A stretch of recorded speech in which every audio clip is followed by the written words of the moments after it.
Hello and welcome to the class. आज के class में हम करेंगे एक नेक्स्ट चैप्टर को, that is chapter number 3, plant kingdom. तो इस प्लांट किंगडम में जो हमारी फर्दर क्लासिफिकेशंस हैं ये रहने वाली हैं algae, bryophytes, pteridophyte, gymnosperms and angiosperms. उसके बाद आती है प्लांट की लाइफ साइकिल और अल्टरनेशन ऑफ जनरेशन। आज जो हम इस सेशन में पढ़ने वाले हैं वो हम करने वाले हैं इस एल्गी वाले पार्ट को, यानी एल्गी को डिस्कस करेंगे। तो अगर हम इस प्लांट किंगडम में एल्गी वाले पार्ट को देखें तो सबसे पहले एनसीईआरटी इस एल्गी में पूरे इंफॉर्मेशन को एक जगह बता देती है, यानी कि green alga, brown alga and आपका रेड एल्गा, तीनों एल्गी की एक इंट्रोडक्टरी पार्ट करती है ये इस एल्गी वाले कंटेंट में। उसके बाद ये एल्गी को जब फर्दर क्लासीफाई करेगी, क्लोरोफाइसी यानी कि ग्रीन एल्गा, फियोफाइसी यानी कि brown alga and Rhodophyceae red alga. उसके बाद उनके स्पेसिफिक फीचर एनसीईआरटी समझाती है आपको। फिर आपका ब्रायोफाइट स्टार्ट हो जाता है। तो अगर आप एल्गी का एक जनरल इंफॉर्मेशन देखें कि एल्गी होती क्या है और इसका एक इंट्रोडक्शन क्या है, तो यहाँ देखें एल्गी जो है आर क्लोरोफिल बियरिंग, सिंपल इनकी बॉडी होती है और इनके अंदर बॉडी डिफरेंशिएशन नहीं होता, यानी कि ये प्लांट्स तो हैं लेकिन जैसे ही अगर आप कोई प्लांट कहे तो आपके दिमाग में रूट, स्टेम, लीव्स आते हैं, ऐसा कुछ स्ट्रक्चर इसके पास नहीं होता। इसीलिए इसकी बॉडी की डिफरेंशिएशन नहीं होती है और ऐसे बॉडी को हम कहते हैं थैलोइड बॉडी। यानी कि अगर हम इस एल्गी को देखें, एल्गी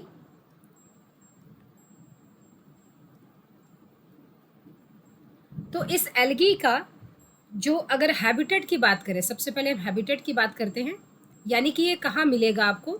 तो इसका हैबिटेट है मेनली एक्वेटिक, यानी कि ज़्यादातर पानी में। एक्वेटिक है इनका मेनली, यानी कि मोस्टली, ठीक है, अधिकतर। तो मोस्टली इनका हैबिटेट क्या हो गया, एक्वेटिक। लेकिन इसके अलावा ये मॉइस्ट सॉइल में भी मिल जाएंगे, यानी कि नमी वाले सॉइल में भी मिल जाएंगे, मॉइस्ट स्टोन के ऊपर मिल जाएंगे। ऐसा पत्थर जो नदियों के आसपास होता है, मॉइस्ट है, गीला है, उसके आसपास भी मिल जाएंगे। ये लाइकेन्स के साथ एसोसिएट होके भी रहते हैं। एल्गी एंड फंजाई का एसोसिएशन है lichen. Lichen is the symbiotic association between algae and fungi. तो ये लाइकेन के फॉर्म में भी ये मिलेंगे, ठीक है। अच्छा, उसके बाद अगर हम देखें, एक एनिमल है जिसका नाम है स्लॉथ। ये एक तरह का बियर होता है। स्लॉथ एक बियर है, भालू जैसा होता है। ये स्लॉथ इतना स्लो है, ये स्लोएस्ट एनिमल के नाम से जाना जाता है, हम यूज़ भी करते हैं, you are as slow as sloth. तो ये बहुत ही ज़्यादा आलसी है, बहुत ज़्यादा। आप इसको देखेंगे 24 घंटे में तो इसकी movement hardly 1 centimetre to 2 centimetre होगी। तो इस स्लॉथ बियर के बॉडी के ऊपर भी ये ग्रो कर जाते हैं और जो ग्रो करता है उसका नाम है जू क्लोरेला। जू मतलब एनिमल, जू क्लोरेला इस नाम का एल्गी, ये ग्रीन एल्गी है, ये एक तरह का ग्रीन एल्गी है। और अगर आप देखें स्लॉथ बियर की जो कलर होती है वो नॉर्मल जो बंदरों की कलर होती है, माइस का जो कलर होता है ब्राउनिश टाइप, लेकिन जू क्लोरेला इसकी बॉडी के ऊपर ग्रो कर जाता है जिसकी वजह से ये बिल्कुल ग्रीनिश नज़र आता है। तो ये रहे इसके हैबिटेट, यानी कि मेनली ये कहाँ मिलेगा आपको, एक्वेटिक।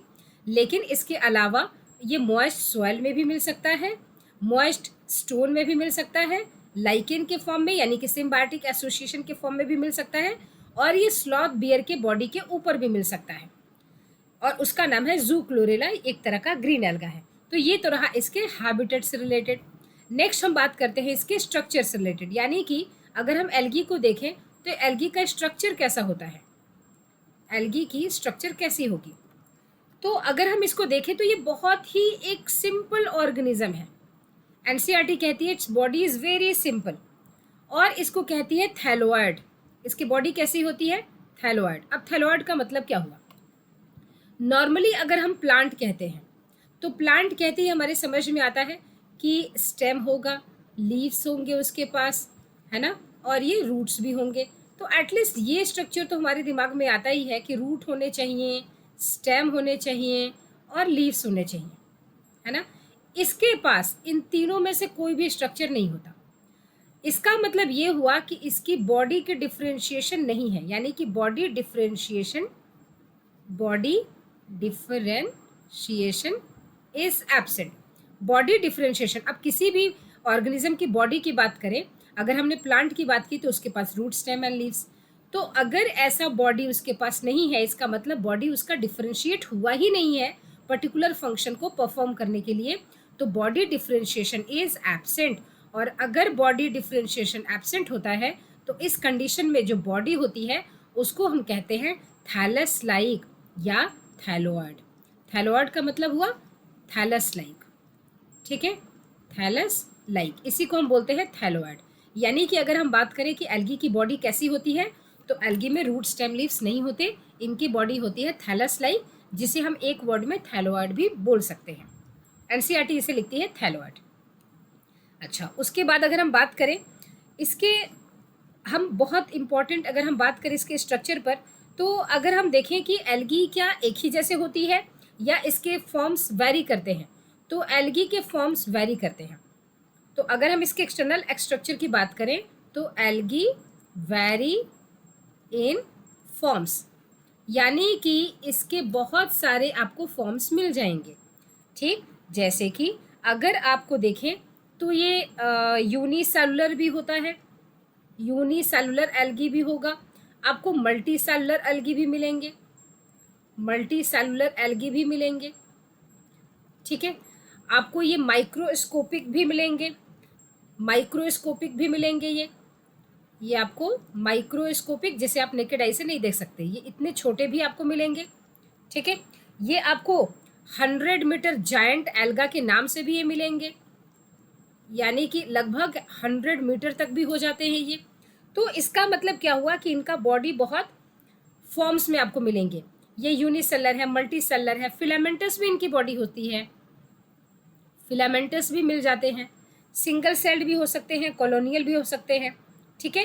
तो कहने का मतलब ये हुआ कि अगर हम इनके फॉर्म्स की बात करें तो ये यूनिसेलुलर एल्गा भी मिल जाते हैं, ठीक है। जैसे कि आप नाम ले लें क्लामाइडोमोनास,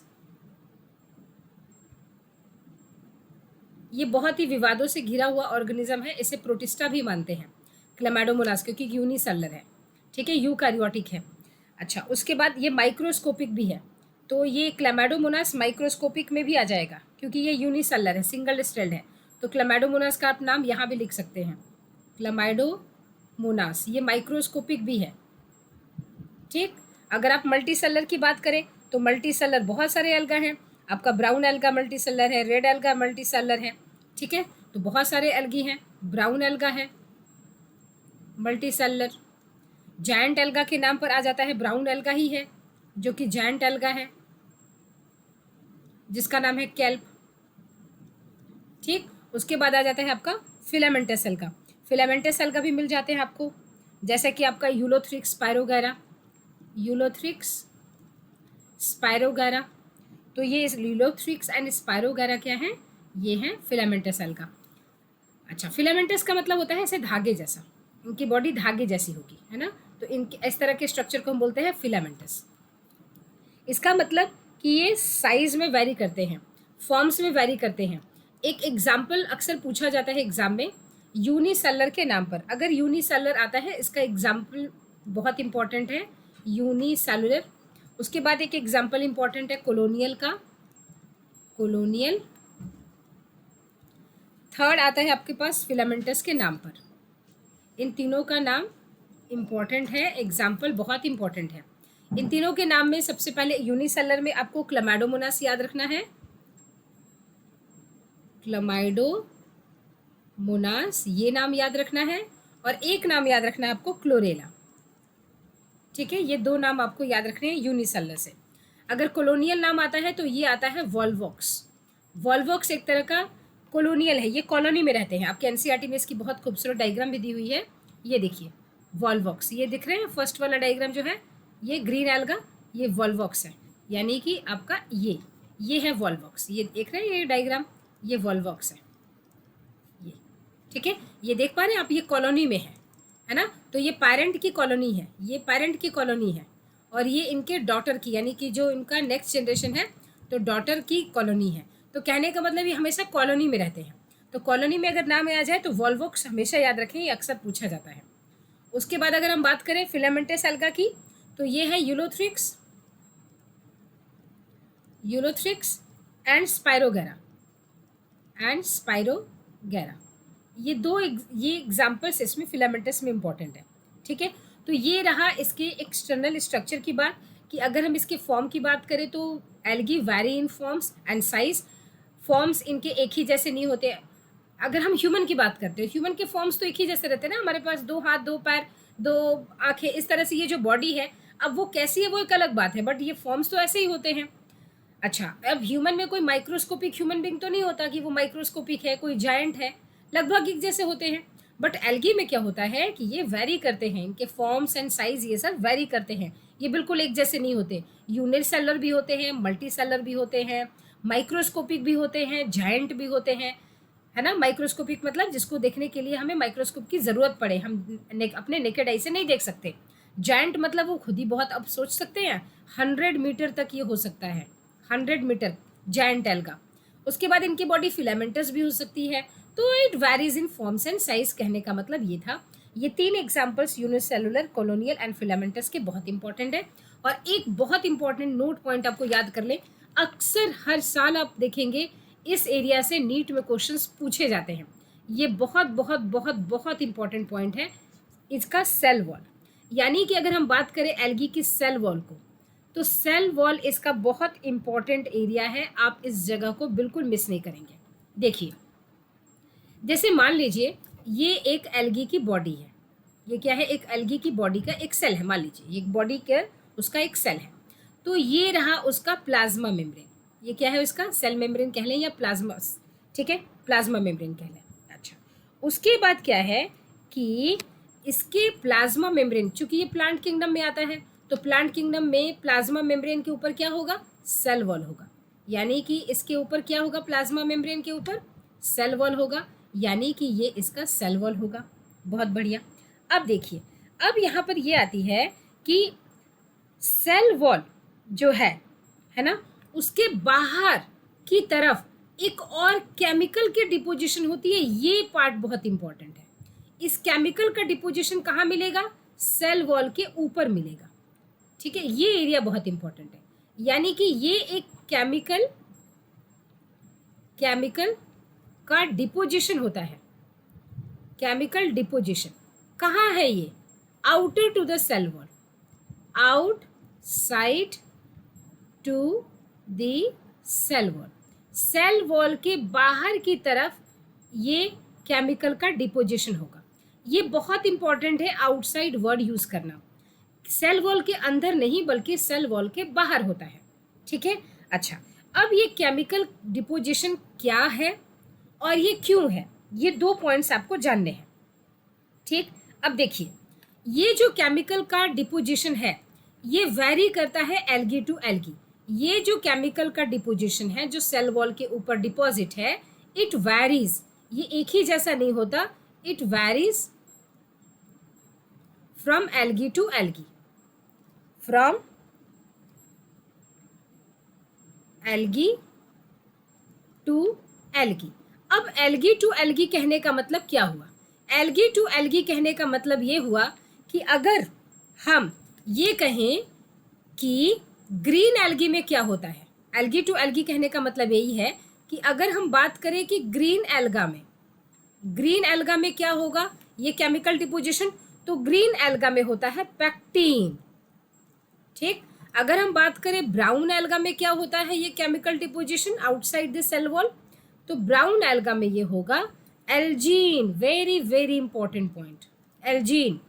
अच्छा, रेड एल्गा में ये क्या होगा केमिकल डिपोजिशन, रेड एल्गी में क्या होगा, तो ये होगा कैराजीन। ठीक है, ये होगा कैराजीन। तो यहाँ आप देखें कि ये पॉइंट बहुत इंपॉर्टेंट है, यानी कि एल्गी के सेल वॉल के ऊपर बाहर की तरफ एक केमिकल डिपोजिशन होता है। ये chemical deposition algae to algae vary करता है। जैसे कि ग्रीन एल्गा में इसका नाम है पैक्टीन, ब्राउन एल्गा में होगा एल्जीन का डिपोजिशन और रेड एल्गा में होगा कैरेजिन का डिपोजिशन। ये पॉइंट आप देखिए एनसीईआरटी में, यहाँ ये पॉइंट आपको मिल जाएगा। देखिए, Certain marine brown and red alga produces large amounts of hydrocolloids, water holding substances. ठीक है. Example, algene in brown alga and carrageen in red alga are used commercially. agar one of the commercial product obtained from Gelidium and Gracilaria. ये तो हम बात करेंगे, लेकिन यहाँ पर अगर आप देखें तो यहाँ पर आपको दिखेगा कि सेल वॉल के बाहर ये कौन सा सब्सटेंस है, एल्जीन एंड कैराजीन. आपको पेक्टिन भी यहाँ मिल जाएगा. ठीक है, ये ग्रीन एल्गा में होगा. पेक्टिन आपको इस क्लोरोफाइसी जब आप पढ़ेंगे तब आपको यहाँ पर दिया हुआ है. ठीक है, इसके अंदर आपको मिल जाएगा पेक्टिन का कॉन्सेप्ट. अब बात ये करते हैं कि आखिर ये केमिकल डिपोजिशन करते क्या है. आप देख पा रहे हैं यहाँ लिखा हुआ है कि वाटर होल्डिंग सब्सटेंस है ना, यानी कि ये जो पेक्टिन है, एल्जीन है, कैराजीन है, ये वाटर होल्डिंग सब्सटेंसेस होते हैं. एक्चुअली बात क्या है कि अगर आप देखें, ठीक है, तो ये मान लीजिए एक वाटर बॉडी है. ये मान लीजिए ये एक वाटर बॉडी है. ठीक है, ये एक वाटर बॉडी है. ठीक है, अब वाटर बॉडी है तो इसमें पानी भरा हुआ है ना. अगर मान लीजिए कि पानी का लेवल नीचे आ गया, यानी कि अब पानी का लेवल क्या है, नीचे आ गया. ठीक है, तो जो ये एल्गा है, एल्गा को तो बहुत ज़्यादा सनलाइट मिलेगी, तो ये क्या हो सकते हैं, ये सूख सकते हैं और सूख कर ये मर जाएंगे, है ना. तो अभी इनका नेचर है कि ये बिल्कुल ड्राई कंडीशन में नहीं रह सकते.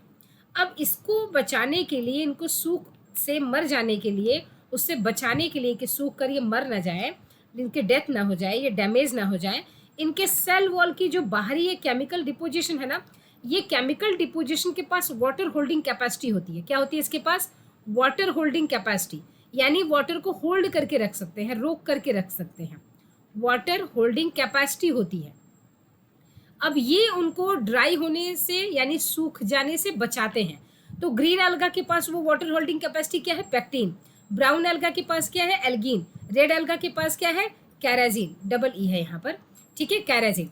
अच्छा, अब यहाँ पर अगर आप देखें तो एक पॉइंट आपको हम बताएंगे कि ये जो पेक्टिन है, जैसे कि आपने देखा होगा ब्राउन और रेड एल्गा तो आपने शायद नहीं देखा होगा, लेकिन अगर आपने ग्रीन एल्गा तो बिल्कुल देखा होगा, जिसे आप काई कहते हैं, है ना, पानी में लगते हैं ना काई, तो जिसे आप काई कहते हैं वो एक्चुअली ग्रीन एल्गा ही है. तो आपने देखा होगा काई के ऊपर यानी कि ग्रीन एल्गा के ऊपर जब भी हमारा पैर फिसलता है तो वो क्या होता है, हमारा पैर फिसल जाता है काई के ऊपर पैर पड़ने पर. तो एक्चुअली होता क्या है, होता ये है कि जब ये ग्रीन एल्गा की सेल है ना, तो ये बाहर इसके पास क्या है, बाहर इसकी पेक्टिन की लेयर है ना, पेक्टिन है. और पेक्टिन जो है ये म्यूसिलेजिनस हो जाता है. ये क्या है, म्यूसिलेजिनस है, ये म्यूसिलेजिनस है, यानी कि चिपचिपा है. इसी की वजह से हमारा पैर फिसलता है. तो अगर क्वेश्चन आएगा कि काई के ऊपर पैर पड़ने से हमारा पैर क्यों फिसलता है, क्योंकि जो सेल वॉल के ऊपर जो इनकी डिपोजिशन है वो पेक्टिन की होती है, और पेक्टिन जो होता है वो म्यूसिलेजिनस होता है, मतलब चिपचिपा होता है, और इसी की वजह से हमारा पैर फिसलता है. ठीक है, तो ये पॉइंट हो गया इसके इस सेल वॉल से रिलेटेड, जो कि बहुत बहुत बहुत इंपॉर्टेंट है. उसके बाद हम बात करते हैं इनके फ्लैजेला से रिलेटेड, यानी कि इनके सेल की डिटेलिंग करते हैं. तो सबसे पहली बात कि भाई एल्गी जो होते हैं ये एक यूकैरियोटिक सेल है. एल्गी क्या है, एक यूकैरियोटिक सेल है, यानी कि यूकैरियोट्स के सारे फीचर हैं. हमने यूकैरियोट पर स्पेशल वीडियो बना रखी है. उसके पास इसके पास क्या होगा, सेल वॉल होगा, बिल्कुल होगा. इसके पास फ्लैजेला होता है, मिलेगा आपको, सब में नहीं मिले लेकिन मिलेगा ज़रूर. इसमें कुछ पिगमेंट्स होंगे, उन पिगमेंट्स का हम नाम देखेंगे कौन कौन से पिगमेंट्स होते हैं. और इनके स्टोर्ड फूड होते हैं, जो स्टोरेज के फॉर्म में होती है स्टोर्ड फूड, वो किस फॉर्म में स्टोर्ड है उनका हम जिक्र करेंगे. ठीक है, तो सबसे पहले बात करते हैं हम फ्लैजेला की. इनके पास फ्लैजेला कैसा होता है, फ्लैजेला. तो अगर हम बात करें इनके पास फ्लैजेला का, तो मान लीजिए ये एक सिंगल सेल्ड बॉडी है, ये एक सिंगल सेल्ड स्ट्रक्चर है, तो इसके पास ये होगा फ्लैजेला. और फ्लैजेला किस में हेल्प करता है, ये है इनका flagella. Flagella helps in locomotion. किस में हेल्प करेगा ये, फ्लैजेला हेल्प्स इन लोकोमोशन.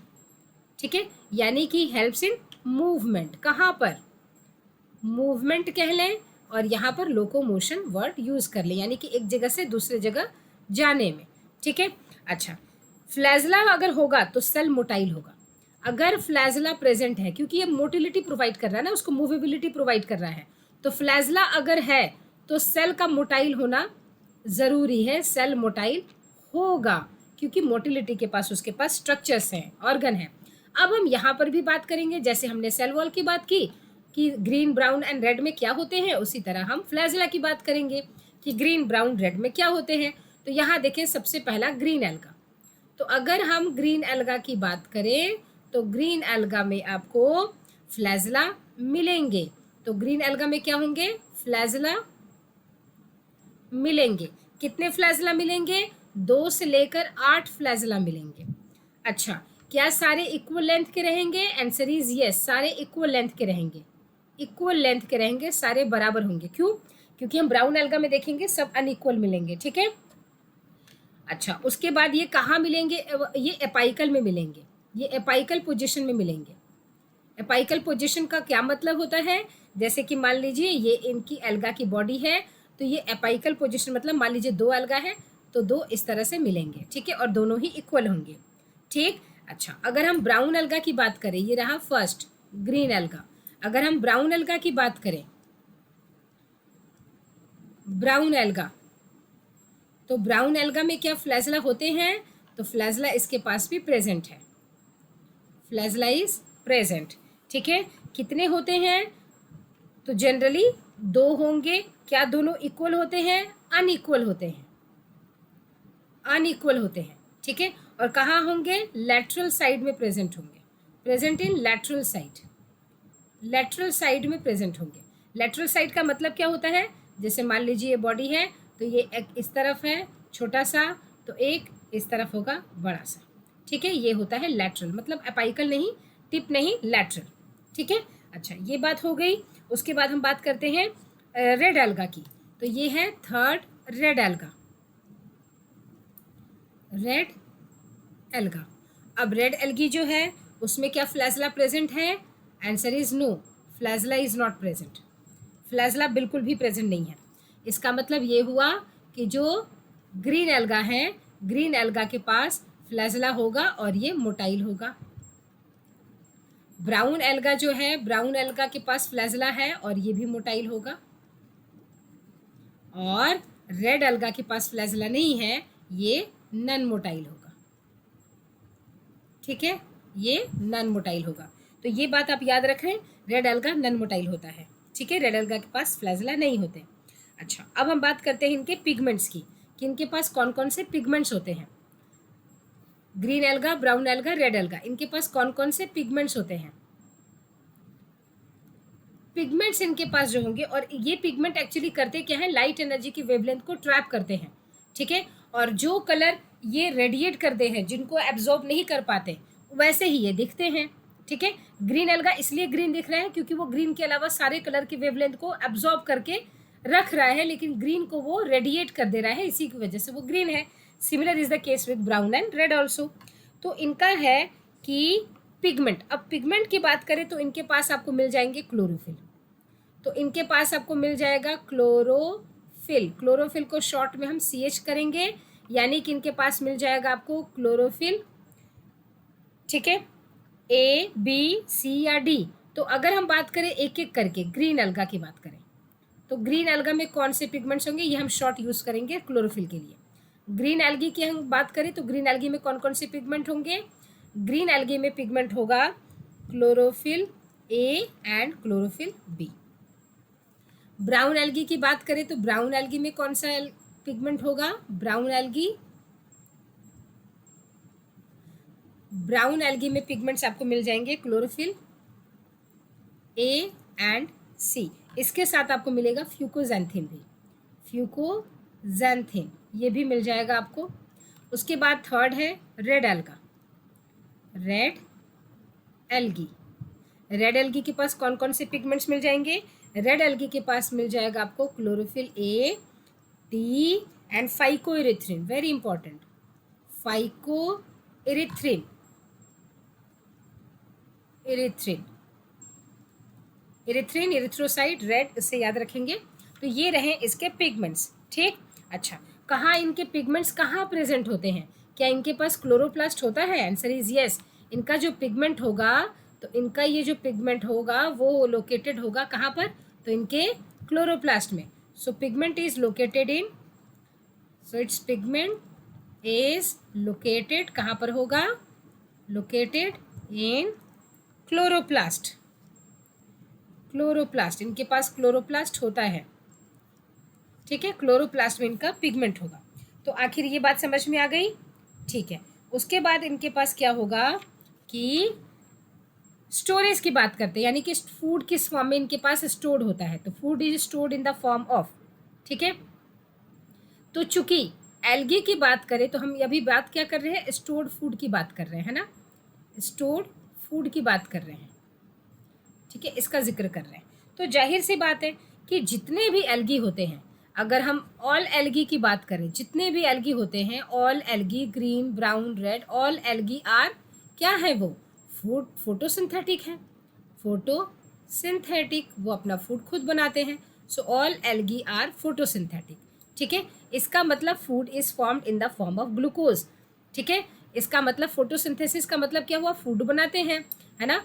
तो फूड तो बनता तो है, prepares its food, algae prepares its food, किस फॉर्म में, food in the form of, in the form of glucose, glucose के फॉर्म में फूड को बनाता है ना, बट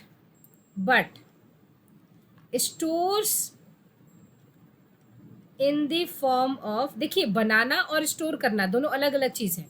फूड किस फॉर्म में बनाएगा, तो ग्लूकोज के फॉर्म में, लेकिन उसको स्टोर किस फॉर्म में करता है, जैसे हायर प्लांट्स स्टार्च के फॉर्म में रखते हैं ना, तो but stores in the form of, किस फॉर्म में स्टोर करता है, इन द फॉर्म ऑफ, ये अलग अलग बात है। जैसे कि अगर हम बात करें ग्रीन एल्गा की, अगर हम ग्रीन एल्गा की बात करें तो ग्रीन एल्गी में ये फूड किस फॉर्म में स्टोर होता है, ग्रीन एल्गी में होता है स्टार्च की फॉर्म में। उसके बाद बात करें ब्राउन एल्गी की केस में, तो ब्राउन एल्गी के बॉडी में ये फूड जो है वो स्टोर होगा laminarin starch and mannitol, very important, laminarin starch and mannitol, ठीक है। उसके बाद आता है रेड एल्गा, रेड एल्गा के बॉडी में ये फूड किस फॉर्म में स्टोर होगा, फ्लोरिडियन स्टार्च, फ्लोरिडियन स्टार्च के फॉर्म में। ये तीनों ही जबरदस्त क्वेश्चंस आते हैं नीट में कि फूड इज स्टोर्ड इन, या laminarin starch and mannitol are the stored food in, found in green alga, brown alga, red alga और कुछ ऐसे। तो आपको क्या ज्ञात करना है, laminarin starch and mannitol, brown alga, floridean starch, red alga, starch, green alga. चलिए अब हम इसकी बात कर लें कि अब स्टोरेज की बात हमने कर लिया, ठीक है। अब हम बात करते हैं इनके रिप्रोडक्शन की, ठीक, कि ये रिप्रोड्यूस कैसे करेंगे। अगर हम बात करें इनके रिप्रोडक्शन की, ये एक जनरल इंफॉर्मेशन हम डिस्कस कर रहे हैं तीनों को रिलेटेड, यानी कि Chlorophyceae, Phaeophyceae and Rhodophyceae related. बाद में हम क्लोरोफाइसी को सेपरेट करेंगे फियोफाइसी की, चूंकि हमने जनरल इंफॉर्मेशन डिस्कस कर लिया है तो उनको पढ़ना बहुत ही आसान हो जाता है। अगर हम इनके रिप्रोडक्शन की बात करें तो रिप्रोडक्शन मेनली इनका कितने टाइप्स का दिखेगा, रिप्रोडक्शन इन एल्गी, जनरल बात कर रहे हैं एल्गी की, कोई पर्टिकुलर एल्गी नहीं, इन जनरल रिप्रोडक्शन अगर आपको दिखेगा तो जनरली आपको टू टाइप्स के दिखेंगे, जनरली आपको टू टाइप्स के दिखेंगे। कौन कौन से, तो एक दिखेगा आपको ए सेक्शुअल एंड दूसरा दिखेगा आपका सेक्शुअल। तो एक है ए सेक्शुअल, ए सेक्शुअल रिप्रोडक्शन, ठीक है, ए सेक्शुअल, और दूसरा कौन सा दिखेगा, सेक्शुअल रिप्रोडक्शन, सेक्शुअल रिप्रोडक्शन। ए सेक्शुअल रिप्रोडक्शन की बात करें तो ए सेक्शुअल में आपको फिर फर्दर कितने टाइप्स दिखेंगे, जनरली आपको टू टाइप्स दिखेंगे। कौन कौन से, ए सेक्शुअल में एक आप देखेंगे फ्रैगमेंटेशन, फ्रैगमेंटेशन,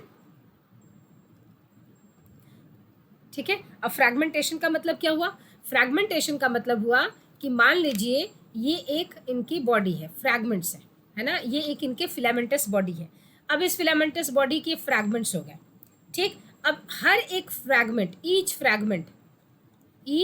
फ्रैगमेंट का मतलब पीस, एक हर एक टुकड़ा, each fragment is capable to form an new individual, each fragment can form a new individual, हर एक से एक दूसरा इंडिविजुअल बन जाएगा, ठीक है।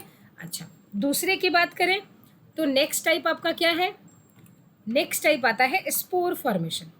Spore formation. अब स्पोर फॉर्मेशन का क्या मतलब है? स्पोर फॉर्मेशन अगर देखें, इसका मतलब with the help of formation of spores. अब स्पोर का फॉर्मेशन का क्या मतलब है? जैसे कि बात मान ले कि ये एक नॉर्मल एक फिलामेंट है इनका, ठीक है, एक नॉर्मल फिलामेंट है, ठीक। तो ये नॉर्मली इनका एक फिलामेंट है, ये इसका क्या है? फिलामेंटस बॉडी, एक फिलामेंट है। अच्छा, अब इसके अंदर क्या होगा कि इसके अंदर न्यूक्लियस तो है ही, ठीक है।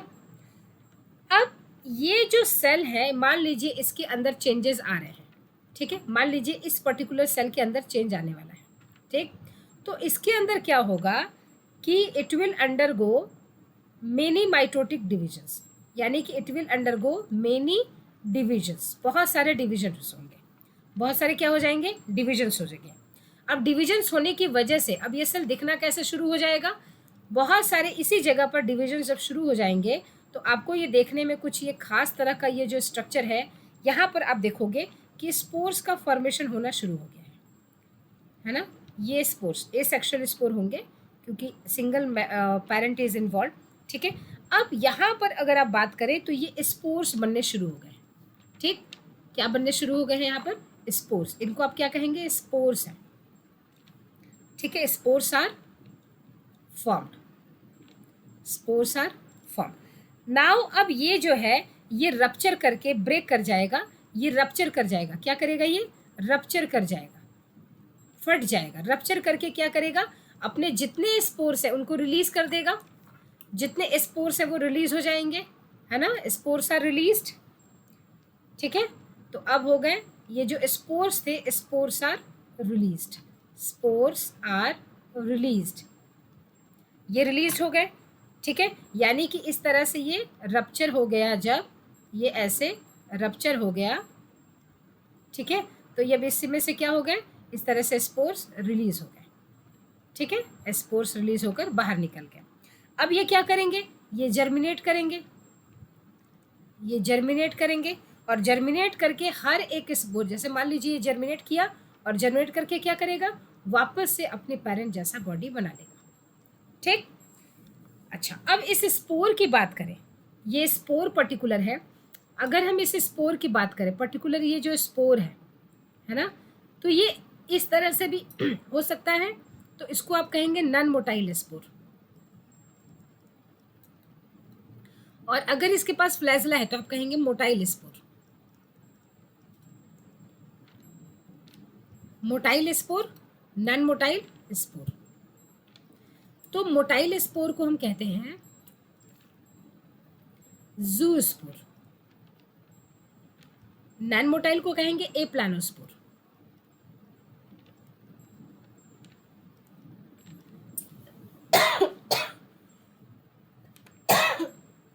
सॉरी, ठीक है।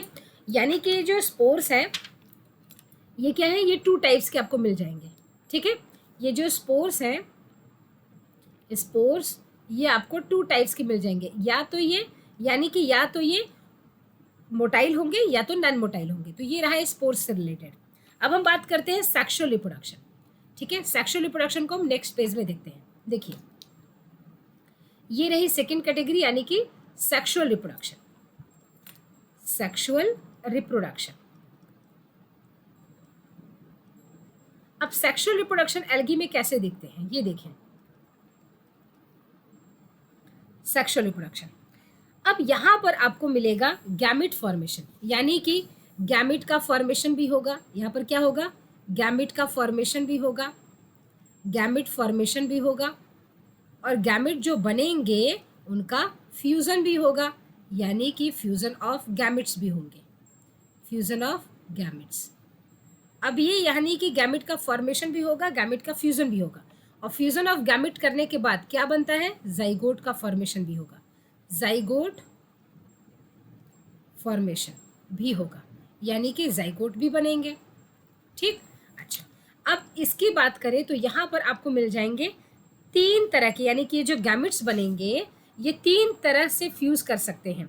या तो ये आइसोगैमस हो, आइसोगैमस, ठीक। अब आइसोगैमस का मतलब क्या है?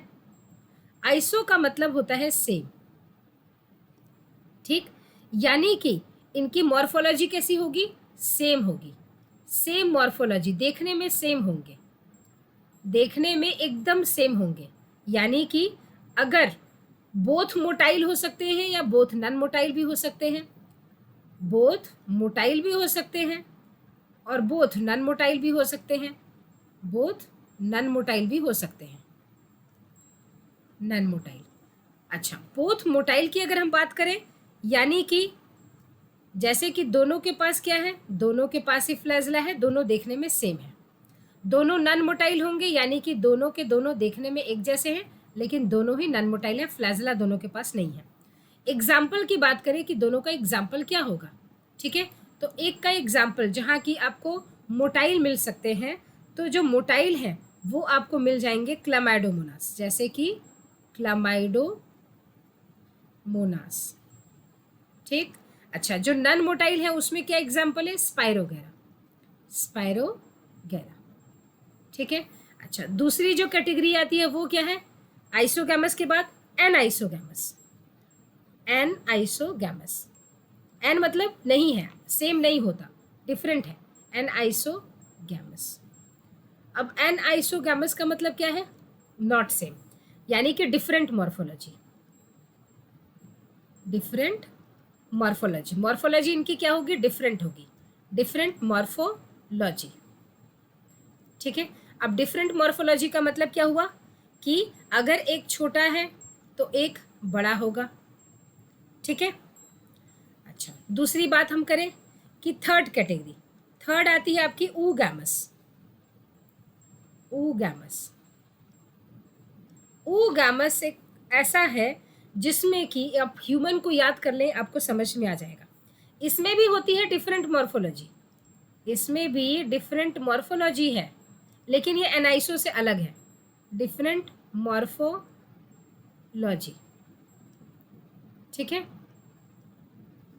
लेकिन फिर भी ये एनाइसो से अलग है। कैसे कि अगर हम इसमें देखें तो आपको जो मेल गैमेट दिखेंगे, है ना, जो मेल गैमेट दिखेंगे, मेल गैमेट, तो मेल गैमेट जो होंगे वो होंगे अलग, यानी कि male gamete and female gamete, female gamete. तो मेल जो गैमेट होंगे, यहाँ पर थोड़ी सी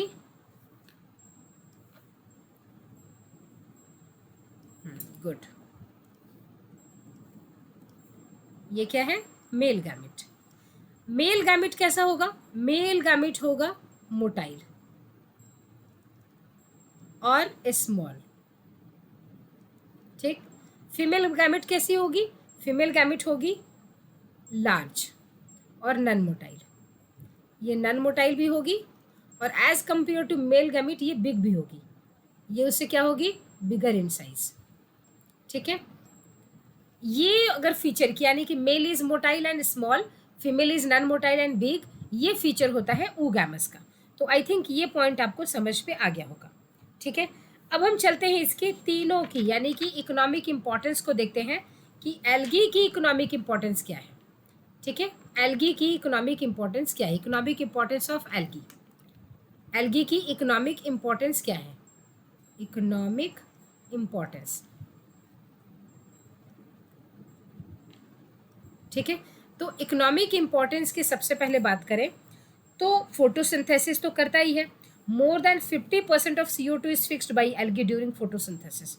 एनसीईआरटी कहती है कि ये 50% से भी ज़्यादा, more than 50%, more than 50% of carbon dioxide is fixed by algae during photosynthesis. Photosynthesis के दौरान कार्बन का फिक्सेशन होता है ना ग्लूकोज के फॉर्मेशन के लिए, तो ये कार्बन डाइऑक्साइड का फिक्सेशन लगभग 50% जो कार्बन डाइऑक्साइड का फिक्सेशन होता है वो एल्गी करती है ड्यूरिंग फोटोसिंथेसिस। एक ये तो इम्पॉर्टेंट, ठीक, क्योंकि आपने पढ़ा होगा CO2 एक ग्लोबल वार्मिंग गैस है। दूसरी फीचर जो आती है वो उसकी ये आती है कि इन्हीं की वजह से वाटर में ऑक्सीजन का जो लेवल होता है वो इंक्रीज करता है, जो दूसरे ऑर्गेनिज्म यूज करते हैं। थर्ड इनका फीचर आता है कि ये कुछ एल्गी जो होते हैं, some algae are edible, some are edible, जो खाने योग्य होते हैं, जिन्हें हम खाते हैं, एडिबल कंज्यूम करते हैं। जैसे एडिबल एल्गी में आपका एग्जाम्पल आ जाएगा, एक तो लैमिनेरिया, जिसको एक बहुत ही अच्छा आयोडीन का सोर्स माना जाता है। Laminaria rich source of iodine, ठीक है, ये क्या है, रिच सोर्स ऑफ आयोडीन, ठीक। जिनको नमक नहीं खाना होता और इनको आयोडीन की कमी होती है, वो लैमिनेरिया ले सकते हैं, कि नमक भी नहीं है और लैमिनेरिया के वजह से आपको आयोडीन भी मिल जाएगा, ठीक है। वैसे तो सॉल्ट में आयोडाइज सॉल्ट होता है, उसके साथ तो आपका सॉल्ट भी जा रहा है, लेकिन अगर मान लीजिए किसी भी कारणवश आपकी बॉडी को सॉल्ट की कंसंट्रेशन ज़्यादा है, सॉल्ट नहीं चाहिए लेकिन आयोडीन चाहिए, तो हमारा आयोडीन का सोर्स सिर्फ नमक के अलावा और किसी से हो ही नहीं पाता, है ना। यानी कि लेंगे तो नमक भी साथ में लेंगे, लेकिन अगर मान लीजिए हाइपरटेंशन वगैरह में नमक मना कर दिया जाता है, तो उस वक्त आयोडीन की कमी होने से बचने के लिए आप लैमिनेरिया यूज़ कर सकते हैं, ये एडिबल है। उसके बाद हम बात करते हैं सरगैसम, सरगैसम ये भी एडिबल है। उसके बाद बात करते हैं क्लोरेला, ये तो आपने सुना भी होगा, इसको स्पेस क्राफ्ट में ले जाया जाता है। उसके बाद बात करते हैं स्पाइरुलिना, वैसे स्पाइरुलिना तो एक बीजीय है, लेना नाम आप यूज़ कर भी सकते हैं। Some algae produces chemical which can absorb water, जैसे कि हाइड्रोकोलाइड, है ना। तो कुछ एल्गी जो होते हैं वो एब्जॉर्ब, ये जो केमिकल जो सिक्रीट करते थे ना अपने सेल वॉल के ऊपर की लेयर में, तो वो एक हाइड्रोकोलाइड है, ठीक है।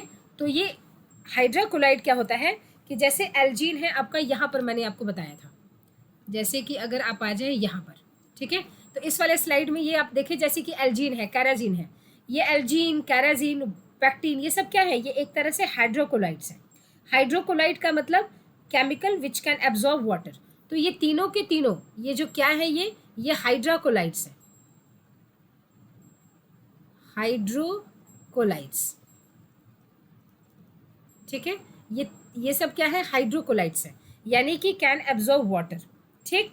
अच्छा, अब एक बहुत इंपॉर्टेंट आता है कि जो अगार अगार एक हम यूज़ करते हैं अपने इसमें लाइब्रेरी में, है ना, लेबोरेटरी में, तो लेबोरेटरी में एक केमिकल यूज़ किया जाता है जिसका नाम है अगार अगार। एक जिलेटिन सब्सटेंस होता है, हम इसको खाने के लिए भी यूज़ करते हैं। अगर आप जूस में इस अगार अगार को मिला दें तो वो जेली में कन्वर्ट हो जाता है, डिपेंड करता है आपने कितना अगार मिलाया है, उसी की कंसिस्टेंसी में वो जिलेटिनाइज्ड हो जाता है, जिलेटिन में कन्वर्ट हो जाता है। जैसे कि अपने बच्चों को देखा होगा जेलीज खाते हुए, बहुत सारे तरह तरह के आते हैं, वो जो जेलीज बनते हैं वो इसी से बनते हैं। आइसक्रीम में भी यूज़ किया जाता है, जेलीज में, माइक्रोब्स के कल्चर में। तो agar agar is obtained from, agar agar is obtained from, obtained from, agar agar को हम ऑब्टेन करते हैं रेड एल्गा से, रेड एल्गी से। क्या सारे एल्गी, रेड एल्गी से अगार अगार ऑब्टेन किया जाता है? Answer is no. कौन से रेड एल्गी से अगार अगार ऑब्टेन किया जाता है? जिलेडियम, जिलेडियम, ठीक है। तो यहाँ आप देखें एनसीईआरटी की बुक में आपके पास है जिलेडियम एंड ग्रेसिलेरिया, ठीक, are use to grow microbes and in preparations of ice creams and jellies, ठीक है। तो आपको एक तो जिलेडियम और एक ग्रेसिलेरिया, ग्रेसिलेरिया, ठीक है। ये दो ऐसे रेड अलगा हैं जिनसे कि अगार अगार यूज़ करते हैं। और अगार अगार को हम किस में यूज़ करते हैं? ये is used in microbe culture, microbes की जो बैक्टीरियल कल्चर, फंगल कल्चर जो कल्चर करते हैं वो किस पर करते हैं? अगार अगार की प्लेट पर करते हैं। उसे हम कहते हैं न्यूट्रिएंट अगार मीडिया, NAM, न्यूट्रिएंट अगार मीडिया, उसकी पेट्री डिश बनाई जाती है। माइक्रोब्स के कल्चर में हम यूज़ करते हैं इसे अपने लेबोरेटरी में। उसके बाद in making jellies, jams and jellies में हम यूज़ करते हैं, जैम एंड जेलीज बनाने में यूज़ करते हैं। हम आइसक्रीम में यूज़ करते हैं। आपने देखा होगा अगर आप घर में आइसक्रीम जमाएं तो उसकी जो कंसिस्टेंसी होती है एक अलग होती है, बहुत ज़्यादा सॉफ्ट नहीं होता। लेकिन जो आप मार्केट से आइसक्रीम लेकर आते हैं उसमें आपने देखा होगा बहुत सॉफ्टनेस होती है, बड़ा स्मूथ होता है। तो वो उसके अगार अगार की वजह से ही होता है, ठीक है, तो ये रहा इसके पूरे फीचर्स इस एल्गी से रिलेटेड। अब हम देखते हैं यहाँ पर red algae, brown green algae, brown algae and red algae, यानी कि ये जनरल जो एल्गी का इंफॉर्मेशन था वो हो गया डन। ठीक है, तो अब हम बात करते हैं, अब हमें करने के लिए बहुत ही कम रह जाता है क्लोरोफाइसी, फियोफाइसी एंड रोडोफाइसी। ठीक है, तो यहाँ अगर हम क्लोरोफाइसी को देखें, यानी कि क्लोरोफाइसी कैसे हैं, क्लोरोफाइसी होते हैं ग्रीन एल्गा, क्लोरो का मतलब ग्रीन। तो यहाँ पर हम स्लाइड में चलते हैं और वहाँ हम बात करेंगे the members of Chlorophyceae are commonly green in colour. तो क्लोरोफाइसी का मतलब क्या हो गया, green alga. The plant body में भी यूनिसेलर भी हो सकते हैं, कॉलोनियल भी हो सकते हैं, फिलामेंटस भी हो सकते हैं, जैसे कि हमने पहले भी डिस्कस किया था। They are usually grass green, generally घास के ग्रीन की तरह होते हैं। क्यों, इनके पास डोमिनेंस ऑफ पिगमेंट होता है, कौन सा, क्लोरोफिल ए एंड बी। तो क्लोरोफिल ए एंड बी बहुत ज़्यादा मात्रा में होते हैं, उनकी वजह से इनका कलर ज़्यादातर ग्रीन होता है, इसी की वजह से ये ग्रीन एल्गा होते हैं। The pigments are localised in definite chloroplast, ये इधर उधर फैले नहीं होते हैं बल्कि क्लोरोप्लास्ट में होते हैं। तो इनका पिगमेंट कहाँ होगा, क्लोरोप्लास्ट। क्लोरोप्लास्ट क्या है, तो क्लोरोप्लास्ट में भी डिस्क्वायर्ड। अब यहाँ पर ग्रीन एल्गा में जो क्लोरोप्लास्ट का शेप है, जो क्लोरोप्लास्ट का शेप है, शेप ऑफ क्लोरोप्लास्ट, ये वैरी करता है ना, इट वैरीज, ये अलग अलग तरह का होता है। जैसे कि डिस्क्वायर्ड हो सकता है, डिस्क लाइक, प्लेट लाइक हो सकता है, रेटिकुलेट हो सकता है मतलब नेटवर्क लाइक, और ये कप शेप्ड हो सकता है, जैसे कि क्लैमाडोमोनास में। क्लैमाडोमोनास में अगर आप देखें तो ये मान लीजिए क्लैमाडोमोनास की बॉडी है ना, तो क्लैमाडोमोनास में ये ऐसे इसके क्लोरोप्लास्ट है, कप जैसे इसके क्लोरोप्लास्ट होते हैं, कप शेप्ड, स्पाइरल और रिबन शेप, जैसे कि स्पायरोगैरा में, इन डिफरेंट स्पेशीज। तो इसका मतलब क्लोरोप्लास्ट का शेप वैरी करता है। Most of the members have one or more storage bodies called pyrenoids located in the chloroplast. अब इस क्लोरोप्लास्ट, ये मान लीजिए ये क्लोरोप्लास्ट कप शेप्ड ये क्लोरोप्लास्ट है, ठीक है, तो कप शेप्ड ये क्लोरोप्लास्ट, यानी कि क्या हो गया, मान लीजिए ये क्लोरोप्लास्ट है, तो क्लोरोप्लास्ट के अंदर इनकी जो स्टोरेज बॉडी होंगी उसको हम बोलते हैं पायरिनोइड। पायरिनोइड बहुत इंपॉर्टेंट है, ग्रीन एल्गा की स्टोरेज बॉडी, उसको हम बोलते हैं पायरिनोइड। अब पायरिनोइड एक्चुअली होता क्या है, पायरिनोइड आपको कहाँ दिखेगा, क्लोरोप्लास्ट के अंदर दिखेगा। अब ये पायरिनोइड होता क्या है, देखिए, जैसे मान लीजिए यहाँ पर इस बीच में, ठीक है, स्टार्च है, ठीक, तो यहाँ पर क्या मिलेगा आपको, स्टार्च, ठीक है, और ये जो स्टार्च है ये सराउंडेड होगा किससे, ये सराउंडेड होगा प्रोटीन से, ये इस तरह से सराउंडेड किससे है, तो प्रोटीन से, ठीक। इस स्ट्रक्चर को अब क्या कहते हैं, इस स्ट्रक्चर को हम कहते हैं पायरिनोइड। इस स्ट्रक्चर को हम क्या बोलते हैं, पायरिनोइड। इतनी बात समझ में आ गई। चलिए कहाँ होगा ये, तो क्लोरोप्लास्ट में, इसी का जिक्र यहाँ पर एनसीईआरटी कर रही है। Pyrenoids contain proteins besides starch. Some, यहाँ से क्वेश्चंस आते हैं, some algae may store food in the form of oil droplets, कुछ ऑयल ड्रॉपलेट्स के फॉर्म में भी रख सकते हैं। Green alga usually have a rigid cell wall made of inner layer of cellulose and outer layer of pectose. Pectose ये लिखवाया गया था आपको यहाँ पर, पैक्टोज कह ले या पैक्टिन कह ले, बात सेम है। यहाँ देखें, यहाँ देखिए पैक्टिन है ना, यहाँ पर पैक्टिन, तो आपको ग्रीन एल्गा के सेल वॉल के बाहर क्या मिलेगा, पैक्टिन। चलिए, vegetative reproduction usually takes place by fragmentation और by formation of different types of spores. हमने फ्रैगमेंटेशन और स्पोरुलेशन यानी कि स्पोर फॉर्मेशन दोनों डिस्कस किया है। Asexual reproduction is by flagellated, और फ्लैजिला अगर होगा स्पोर का तो हम बोलेंगे जूस्पोर, प्रोड्यूस्ड इन जूस्पोरेंजिया। और इस स्ट्रक्चर को जहाँ के जूस्पोर्स बन रहे हैं, ये स्ट्रक्चर्स जहाँ के जूस्पोर्स का फॉर्मेशन हो रहा है, यहाँ पर इस स्ट्रक्चर को हम क्या बोलेंगे, इस स्ट्रक्चर को हम बोलते हैं जूस्पोरेंजिया, ठीक है। The sexual reproduction shows considerable variations in the type and formation of sex cells and it may be isogamous, anisogamous और oogamous। आइसो, एनाइसो एंड ऊ का मतलब क्या होता है हमने यहाँ पर डिस्कस किया है, ठीक है, कि तीनों का मतलब क्या होता है। उसके बाद अगर हम बात करें some commonly found green alga are, अब ये कुछ ग्रीन एल्गा के एग्जाम्पल्स हैं, जैसे कि क्लैमाडोमोनास, वॉल्वॉक्स, यूलोथ्रिक्स, स्पायरोगैरा एंड कारा। तो क्लैमाडोमोनास, वॉल्वॉक्स, यूलोथ्रिक्स, स्पायरोगैरा एंड कारा ये क्या है, कुछ ग्रीन एल्गा हैं, आपको याद रखने ज़रूरी है इसका एग्जाम्पल। अब हम बात करते हैं ब्राउन एल्गा की। फियोफाइसी क्या है? Brown alga. ठीक है, तो द मेंबर्स ऑफ फियोफाइसी यानी कि brown alga are found primarily in marine habitat. तो इनका हैबिटेट क्या है? मेराइन। मेराइन का मतलब होता है खारा पानी। मेराइन का मतलब खारा पानी, समुद्री पानी, फ्रेश वाटर नहीं। They show great variation in size and form, बहुत सारे साइज एंड फॉर्म में मिलेंगे। They range from simple branched filamentous, ये सिंपल भी बॉडी होती है, ब्रांच्ड होगी, फिलामेंटस होगी, है ना, forms Ectocarpus, to profusely branched forms as represented by kelps. Kelp भी एक ब्राउन एल्गा है, जायंट एल्गा के नाम से जाना जाता है, which may reach a height of 100 metres. ये मैंने आपको यहाँ पर बताया था कि इनका जो साइज एंड फॉर्म्स होता है ये बहुत ज़्यादा वेरी करता है। देखिए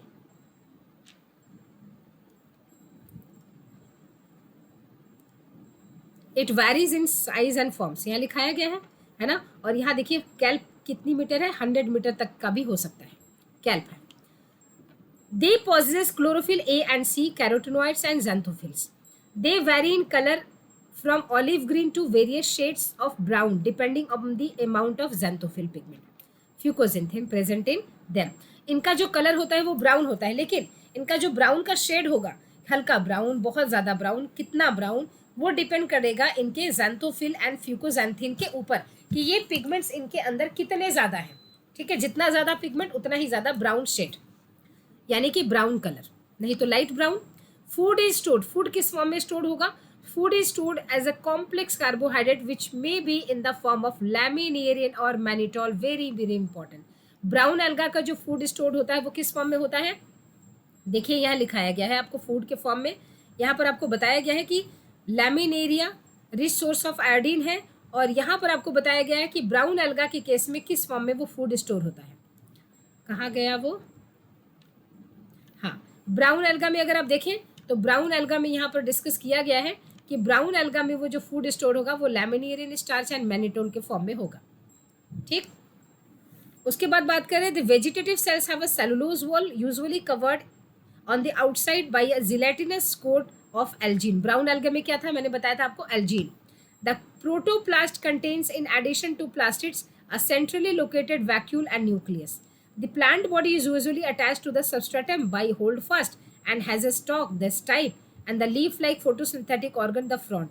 ये एग्जाम्पल आपको दिखाया जाता है। देखिए इसमें एग्जाम्पल जो है वो आपको दिखेगा laminaria, sargassum and Fucus, Ectocarpus Dictyota, ये आपको एग्जाम्पल दिख जाएगा यहाँ। देखिए यहाँ पर देखिए, ये हैं दोनों आपके ग्रीन एल्गा, ये भी ग्रीन एल्गा, ये ग्रीन एल्गा है। ठीक है, वॉल्वॉक्स, इसका नाम क्या है? वॉल्वॉक्स। ठीक, इसका नाम क्या है? क्लैमाइडोमोनास। ये क्या है? क्लैमाइडोमोनास, क्लैमाइडोमोनास, ये भी ग्रीन एल्गा। ठीक, अच्छा, और उसमें थर्ड में क्या है? ग्रीन एल्गा के नीचे क्या है? क्लैमाइडोमोनास के बाद ये जो स्ट्रक्चर है ये है कारा। कारा भी एक ग्रीन एल्गा है। तो ग्रीन एल्गा में आपने देखा 3 एग्जाम्पल, कौन कौन से? वॉल्वॉक्स, क्लैमाइडोमोनास एंड कारा। ये जो तीनों हैं, ये यहाँ पर, ये है ब्राउन एल्गा, ये है ब्राउन एल्गी। कौन कौन से हैं ये ब्राउन एल्गी? एक तो आपका है फर्स्ट का एग्जाम्पल क्या है, नाम क्या है? लैमिनेरिया। लैमिनेरिया यही है, ये है लैमिनेरिया, लैमिनेरिया। तो लैमिनेरिया में देख पा रहे एक होल्ड फास्ट जो सबस्ट्रेटम से पकड़ के रखा है, उसके बाद स्टाइप, और ये फ्रॉन्ड। फ्रॉन्ड ही फोटोसिंथेसिस करता है, जो कि लीफ जैसा दिख रहा है, लीफ नहीं है। उसके बाद हम बात करें नेक्स्ट, लैमिनेरिया के बाद ये क्या है?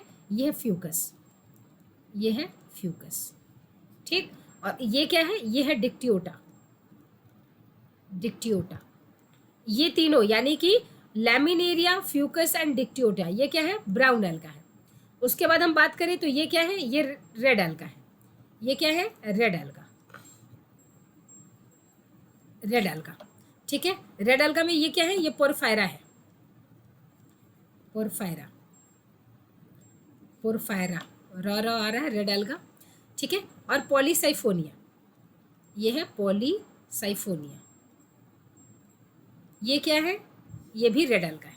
तो रेड एल्गा में आपके पास पॉरीफेरा एंड साइफोनिया, ये 2 एग्जाम्पल्स आपको याद रखने हैं। ठीक, अब देखिए यहाँ पर बात करें अगर, तो ये ब्राउन एल्गा से रिलेटेड इन्फॉर्मेशन। ठीक है, एग्जाम्पल्स। उसके बाद अगर हम देखें तो रेड एल्गा, रेड एल्गा से रिलेटेड क्या है चीज़ें? रेड एल्गा में अगर हम देखें, ये क्या है? रेड एल्गा, यानी कि रोडोफाइसी। रोडोफाइसी मतलब रेड एल्गा। तो इसे हम कॉमनली कहते हैं because of the predominance of the pigment कौन सा, आर फाइकोइरिथ्रिन। तो इनके पास क्लोरोफिल ए और डी, इसके साथ आर फाइकोइरिथ्रिन होता है। जितना ज़्यादा आर फाइकोइरिथ्रिन उतना ज़्यादा ये रेड। ठीक, उसके बाद अगर हम बात करें, majority of the red alga are marine. ठीक, ये ज़्यादातर कहाँ क्या होते हैं, मेराइन ही होते हैं, with greater concentration found in the warmer areas. They occur in both well-lighted regions close to the surface of water and also at the great depths in oceans where relatively little light penetrates।